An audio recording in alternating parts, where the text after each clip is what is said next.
అందరికీ నమస్కారం. నిన్న మీడియాలో చూశాను, వైఎస్ఆర్ కాంగ్రెస్ పార్టీలో నుంచి వచ్చినటువంటి 17 మంది ఎమ్మెల్యేలు ముఖ్యమంత్రి గారు ఏదో సమావేశపరిచారని చెప్పి మీడియాలో చూశాను. అది రాంగ్ అండి. ముఖ్యమంత్రి గారు సమావేశం పెట్టలేదు. మేము తిరుపతిలో 17 మంది ఎవరైతే ఉన్నామో మేమందరం కూడా ఏ విధమైనటువంటి విధానంలో పోవాలి, 4వ అభ్యర్థిని పెట్టాలి, పెట్టించి ఖచ్చితంగా గెలవాలి అనేటువంటి ప్రయత్నంలో ఆ సమావేశంలో చర్చించడానికి మేము ముఖ్యమంత్రి గారి దగ్గరికి వెళ్ళాం. దాదాపు సుదీర్ఘంగా 7 గంటల పాటు మేము ముఖ్యమంత్రి గారి మీద ఒత్తిడి తెచ్చాం. 7 గంటల పాటు మేము ముఖ్యమంత్రి గారి మీద ఒత్తిడి తెచ్చాం. 4వ అభ్యర్థిని పెట్టండి, ఎందుకంటే వైఎస్ఆర్ కాంగ్రెస్ పార్టీలోకి ఉన్నటువంటి ఎమ్మెల్యేలకు ఎవరికి ఇష్టం లేదు. ఆ పార్టీలో ఉన్నటువంటి ఏ వ్యక్తికి కూడా విజయసాయి రెడ్డిని ఎంపీగా పంపించడం అనేది ఎవరికి ఇష్టం లేదు. ఇది మాకు ఈ అభ్యర్థి డిక్లరేషన్ అనేది ఏనాడో తెలుసు మాకు. ఎందుకంటే ఆయన లీడర్ ఆఫ్ ది అపోజిషన్ అయినప్పుడే రాజ్యసభకు ఒక సీటు వస్తుంది వైఎస్ఆర్ కాంగ్రెస్ పార్టీకి, అది విజయసాయి రెడ్డికే ఇస్తాము అని చెప్పి ఆ రోజు నుంచి మా మైండ్ సెట్ గేమ్ ఆడుకుంటూ వచ్చారు.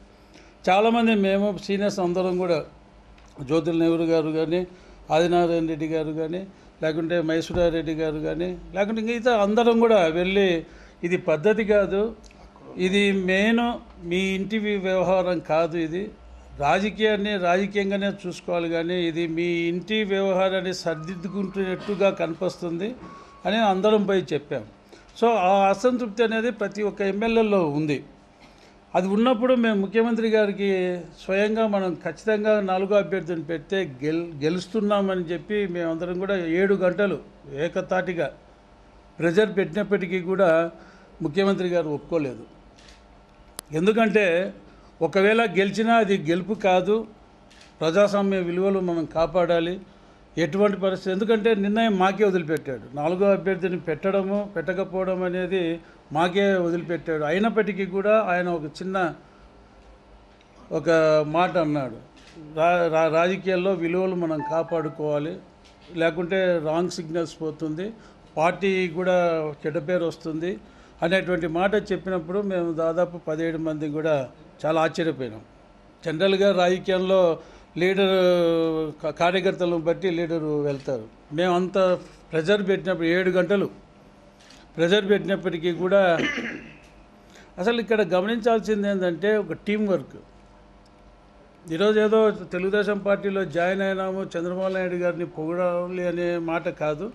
ఇక్కడ యాక్చువల్గా టీం వర్క్ చూస్తే ఈరోజు అభ్యర్థుల సెలెక్షన్ కూడా చాలా సుదీర్ఘంగా ప్రతి వర్గాలతో మాట్లాడుకుంటూ, ప్రతి ఒక్క లీడర్తో మాట్లాడుతూ, వాళ్ళ అభిప్రాయాలు తీసుకుంటూ ఒక నిర్ణయానికి రావడం జరిగింది. ఇక్కడ దాదాపు నిర్ణయం ఆయన ఏకతాటిగా ఒకటేసారి ఎప్పుడో తీసేసుకున్నాడు. అంటే ఆయన ఎప్పుడైతే లీడర్ ఆఫ్ ది అపోజిషన్ అయినాడో ఆ రోజే నా అభ్యర్థి వీళ్ళు అని. ఎందుకు ఆ మాట చెప్తున్నాడంటే వేరే వాళ్ళు ఇంకొక అభ్యర్థిని చెప్పకుండా ఉండేదానికి ముందుగానే ఒక మైండ్ గేమ్ పెట్టేసుకొని ఆ అభ్యర్థి పేరు ముందుగానే డిక్లేర్ చేస్తాం. మొన్న ఎమ్మెల్సీలో కూడా అంతే, ఎవరితో సీనియర్స్తో ఎవరితో కూడా డిస్కషన్ చేయలే. మేమంతా కూడా రావడం, ఈరోజు మేము అందరిని అడుగుతున్నాం, ఎవరిని ప్రలోభ పెడుతున్నారు. చంద్రబాబు నాయుడు గారు నిజంగా మేము అంతటి ఒత్తిడి చేస్తే మరి ప్రలోభ పెట్టేటువంటి పరిస్థితి వస్తుంది, మనకు అవసరం లేదు ఆ రాజ్యసభ అని చెప్పి చంద్రబాబు నాయుడు గారు చెప్తుంటే, ఇక్కడ చంద్రబాబు నాయుడు గారు అభ్యర్థిని పెడతాడు అని చెప్పి వాళ్ళ క్యాండిడేట్లను వాళ్ళను రక్షించుకోవడానికి నానాక పాటలు పడ్డారు. డబ్బులు ఇచ్చుకున్నారు, కొచ్చిన్ దుబాయ్కి కొంతమందిని, ఇట్లా నానా రకాలుగా ఇది చేశారు. అందుకే నేను చెప్తున్నది, ఇప్పుడు మీరు చేస్తే సంసారం, ఇతర వాళ్ళు చేస్తే వ్యభిచారం అన్నట్టుగా మీరు ఈ విధమైనటువంటి ప్రలోభాలకు మీరు గురి చేస్తూ, మరి చంద్రబాబు నాయుడు గారు మమ్మల్ని ప్రలోభ పెట్టాడు అని చెప్పి మాకు సుదీర్ఘమైనటువంటి రాజకీయ చరిత్ర ఉంది. అది మీ నాన్నగారికి కూడా తెలుసు. పదే పదే పదే పదే ఎమ్మెల్యేలు అమ్ముడు పోయినారు అని మాట్లాడుతున్నప్పుడు చాలా బాధ అనిపించింది. మీ నాన్నగారితో కూడా నేను ఎంపీగా ఉన్నా. కానీ ఏ రోజు కూడా ఇటువంటి పరిస్థితి లేదు. అంటే మిమ్మల్ని మీరు రక్షించుకోవడానికి, అంటే మీ అసమర్థతతో కప్పిపుచ్చుకోవడానికి మీరు చేస్తున్నటువంటి ప్రయత్నాల్లో ఒక మనిషిని కించపరుచుతున్నాడు అనేటువంటి ఆలోచన మీకు కలగడం లేదా అని చెప్పి నేను అడుగుతా ఉన్నా. మరి ఈరోజు ముఖ్యమంత్రి గారు ఎందుకు ఆ నిర్ణయం తీసుకోలేదు? ఒకవేళ గెలిచినా గెలుపు కాదు, ఆ గెలుపు నాకు అవసరం లేదని చెప్పి ముఖ్యమంత్రి గారు చెప్తా ఉన్నారు. అదే స్థానంలో మీరుంటే ఖచ్చితంగా మీరు పోటీ పెట్టింది. సో ఇవన్నీ కూడా రాజకీయ విశ్లేషణ చేసుకోవాలి. మరి ముఖ్యంగా ఈరోజు అభ్యర్థుల సెలక్షన్లో కూడా చాలా బ్యూటిఫుల్గా చేశారు. ఇండిపెండెన్స్ రానంత వరకు, ఇండిపెండెన్స్ వచ్చినప్పటి నుంచి కూడా ఈ రోజుటికి కూడా కర్నూలు జిల్లాకు రాజ్యసభ సీట్ ఇవ్వడం అనేది ఇంతవరకు చరిత్రలో ఏ పార్టీ కూడా ఇవ్వలేదు. ఈరోజు మా అందరి మీద గౌరవంతో, కర్నూలు జిల్లా మీద ఉన్నటువంటి నమ్మకంతో, భరోసాతో ఈరోజు రాజ్యసభ కర్నూలు జిల్లాకు ఇవ్వడం అనేది మేమందరం కూడా చాలా అదృష్టంగా భావిస్తున్నాం. మరొకసారి చంద్రబాబు నాయుడు గారికి కృతజ్ఞతలు తెలుపుతా ఉన్నాం జిల్లా తరఫున. ఎందుకంటే ఇది రాయలసీమ తరఫున కూడా చెప్పాలి.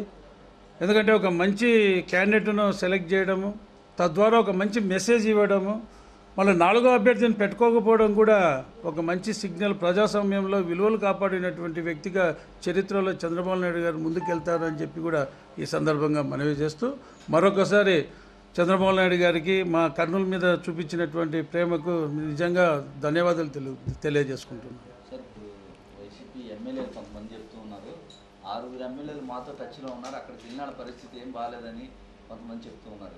ఇది మైండ్ గేమ్ అండి. నేను చెప్పాను కదా, ఇప్పుడు 17 మంది మేము ప్రెజర్ చేస్తున్నాం చంద్రబాబు నాయుడు గారిని, పెట్టండి మేము గెలిపించుకొని వస్తాము, మాది బాధ్యత అని చెప్పి ముఖ్యమంత్రి గారిని 7 గంటల సేపు భంగపోయాను. ఆదినారాయణ రెడ్డి గారు అయితే ఇంకా స్వయంగా లేదు పెట్టాల్సిందే అని చెప్పి ముక్తకంఠంతో అందరం చెప్పాం. కానీ చంద్రబాబు నాయుడు గారు ఆ విధమైనటువంటి ఆలోచన చేయలేదు.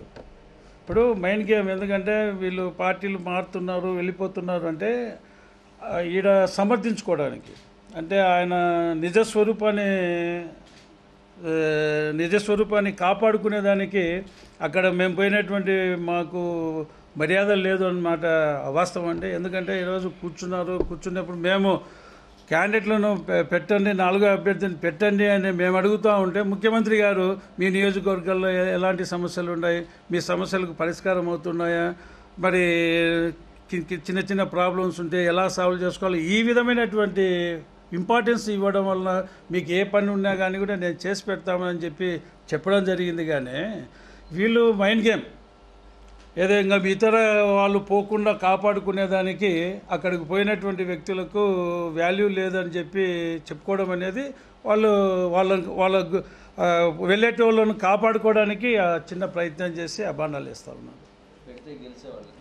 ఖచ్చితంగా గెలిచేవాళ్ళు. ఇప్పుడు ఉంది కదా ఇద్దరు నామినేషన్ అలా వదిలేమనండి భార్యాభర్తలు ఇద్దరు. ఈరోజు ఎందుకంటే ఎవరికి ఆడ ఇష్టం లేదు.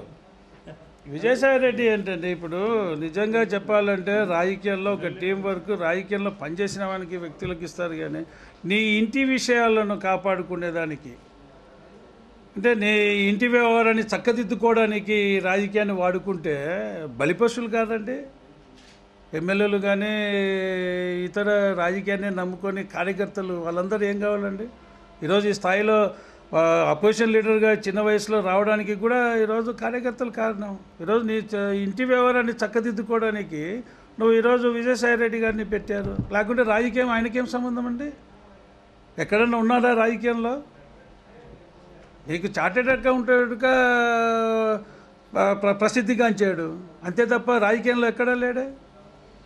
సో ఇవన్నీ మీ ఇంటి వ్యవహారాన్ని సరిదిద్దుకోవడానికి, కప్పిపుచ్చుకోవడానికి మీరు రాజకీయాన్ని ఈరోజు ఎంతోమంది మనోభావాలను దెబ్బతీసుకుంటున్నటువంటి విధానంగా నువ్వు వెళ్తున్నావు. కాబట్టి ఈరోజు చాలామంది ఎమ్మెల్యేలు కూడా నీ మీద వ్యతిరేకిస్తూ ఈరోజు రాష్ట్రం కోసం, అభివృద్ధి కోసం ఈరోజు పార్టీ మారాల్సి వస్తుంది. మాకు కూడా కష్టంగా ఉంది పార్టీలు మారాలంటే. కానీ మమ్మల్నే నమ్ముకున్నటువంటి వ్యక్తులను, రాష్ట్రాన్ని, రాష్ట్ర ప్రజలను, మా నియోజకవర్గ ప్రజలను కాపాడుకోవాలంటే మేము ఏదో ఒక నిర్ణయం తీసుకోవాల్సిన పరిస్థితి. ఎందుకంటే ఇక్కడ భవిష్యత్తు లేదు. అసెంబ్లీ వ్యవహారాలు చూడండి, అసలు అయితే ఘోరంగా అసలు సీనియర్స్ అనే విధానానికి అసలు మాకు వాల్యూవే లేదు. ఒక చర్చించడు, ఒక ఒక విధమైనటువంటి అసలు మాట్లాడే పరిస్థితి కాదు. ఆయన ఏమనుకుంటే అది ఆ యాక్షన్ బట్టి మేము ఫాలో కావాలి. ఆ యాక్షన్లో ఎన్ని రకాలుగా యాక్షన్లు ఉంటాయో కూడా మనకు అర్థం కావు. సో ఆ విధమైనటువంటి ఆలోచనతో మేమంతా కూడా డిఫర్ అయ్యి బయటికి రావాలి.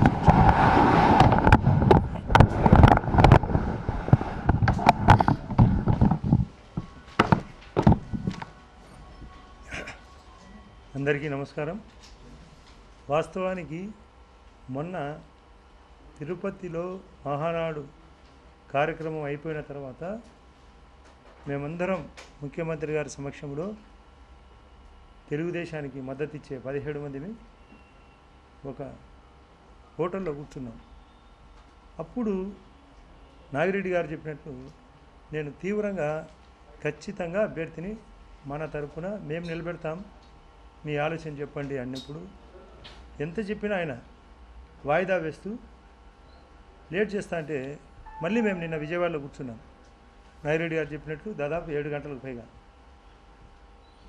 అప్పుడు కూడా ఆయన ప్రజాస్వామ్యయుతంగా కానీ ఆయన యొక్క ఆలోచన ఉన్నతంగా కానీ, ఇంకా నేను చెప్పాలంటే ఆయన ఉదారంగా వదిలిపెట్టిన సీట్ ఇది.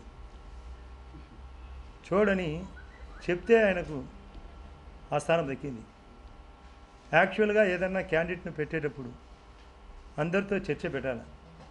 కానీ నేను అనుకున్నా ఈయన ఎప్పుడైతే A1గా ముద్దాయి అయిన రోజో ఆయన ఈ స్థానానికి రావాలని ఐదర్ సీఎం ఆర్ ప్రతిపక్ష నాయకుడు, A2ను రాజ్యసభ ఇవ్వాలని ఎప్పుడో డిసైడ్ చేసినట్లుంది.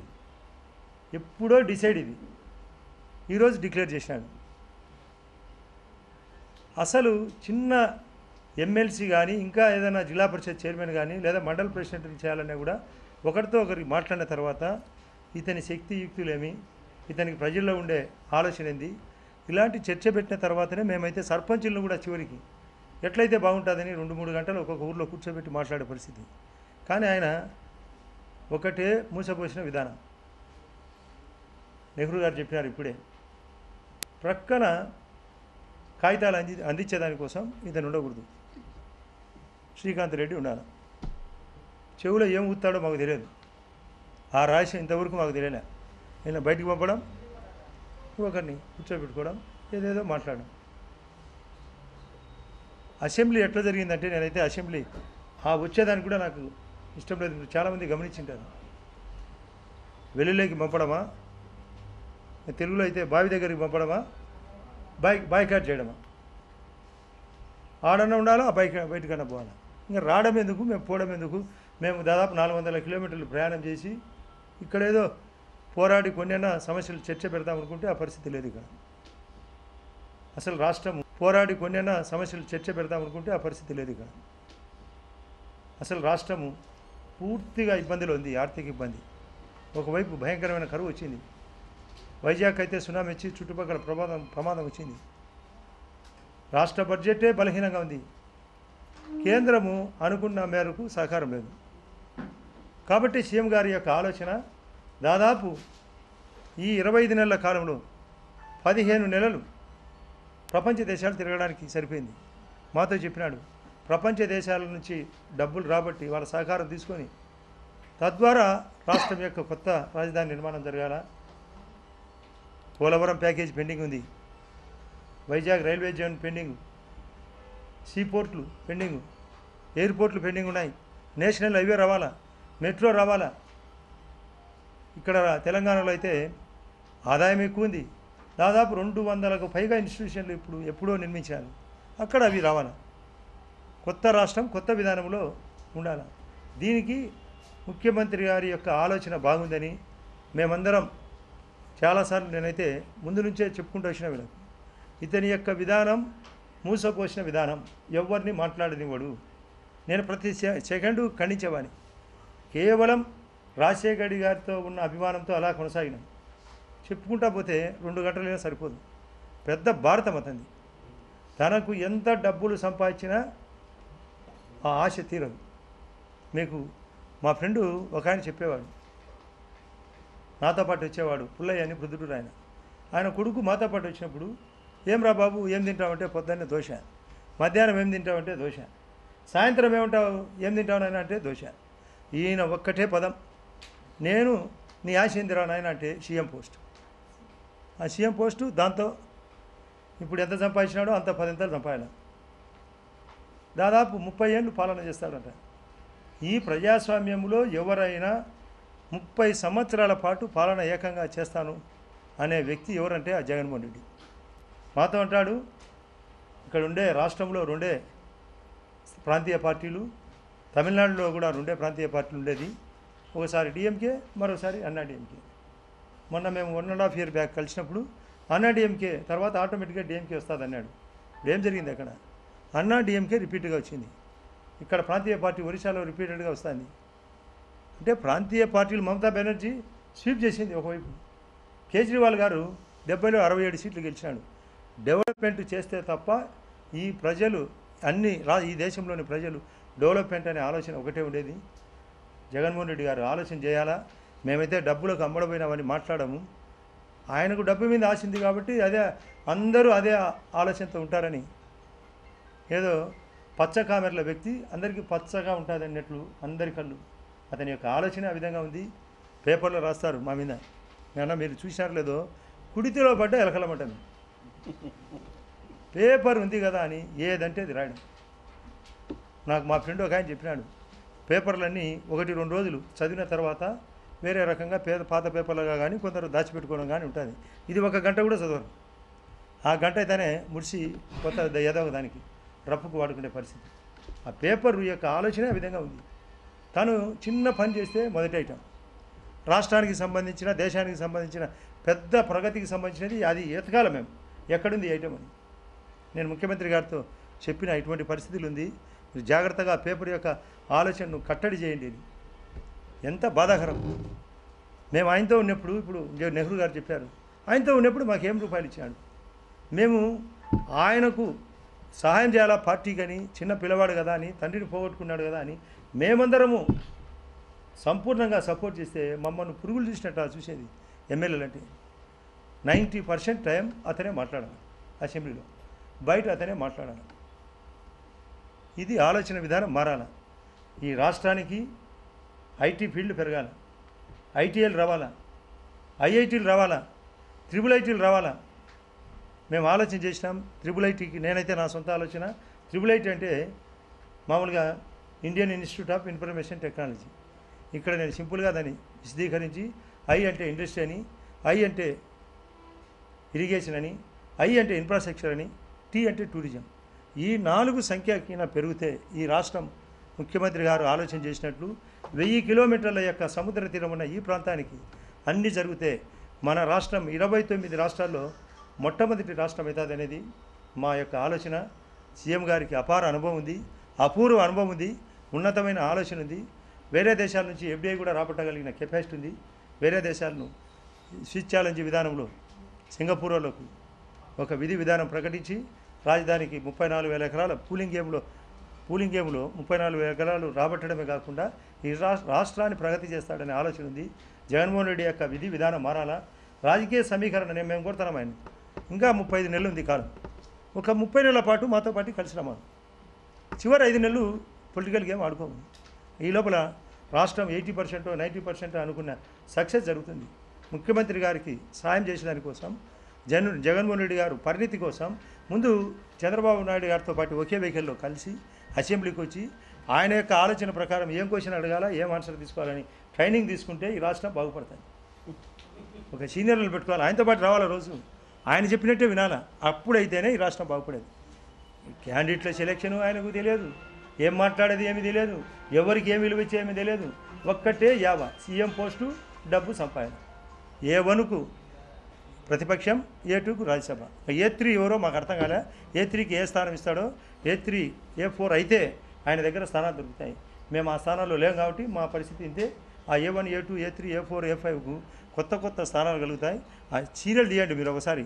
ఆ 11 కేసుల్లో A3 ఎవరు, A4 ఎవరు క్యాండిడేట్లు అవుతారో అదే విధి విధానం ప్రకటిస్తారు. సార్, ఒక అభ్యర్థినే వాళ్ళు గెలిపించుకోలేదని అంటున్నారు. ఇప్పుడు 2వ అభ్యర్థి చేతి కూడా వాళ్ళు నామినేషన్ రెండో అభ్యర్థి డమ్మీ అభ్యర్థిగా ప్రకటించారు. డమ్మీ నామినేషన్ ఇక్కడ పోటీ పెడతాము, పోటీ పెడితే ఎటు వస్తుందో అని చెప్పి ఒక డమ్మీ అభ్యర్థిని పెట్టుకోవాల్సిన అది ఒక రాజకీయ స్ట్రాటజీ. పెట్టుకోమనండి. ఇక్కడైతే చంద్రబాబు నాయుడు అయితే నో అన్నాడు, ఆ విషయం వాళ్ళకి తెలియదు, అది లేట్గా తెలిసినట్టుంది.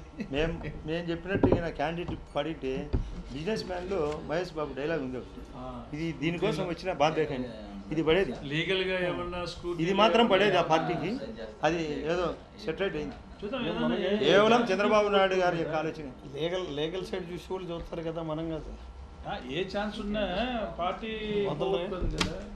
ఒకవేళ పార్టీ వద్దన్నా కూడా మేమైతే లూజ్ చేసుకునేదానికి సిద్ధంగా. మాకు తెలుస్తాయి. Thank you.